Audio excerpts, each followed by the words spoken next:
Voluntaryong sumuko ang isa pang dating pulis na isinasangkot sa pagdukot sa isang isabong agent na si Ricardo Lasco noong 2021.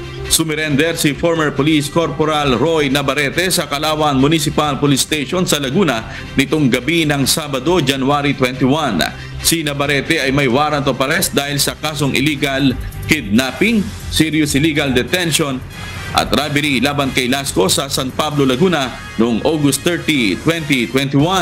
Ang pagsuko ni Navarrete ay ilang araw lamang matapos sumuko rin sa pulisya noong Huwebes ang mga kapwa niyang suspect na sina former Police Patrolman Rigel Brosas at former Police Staff Sergeant Daryl Paghanggaan.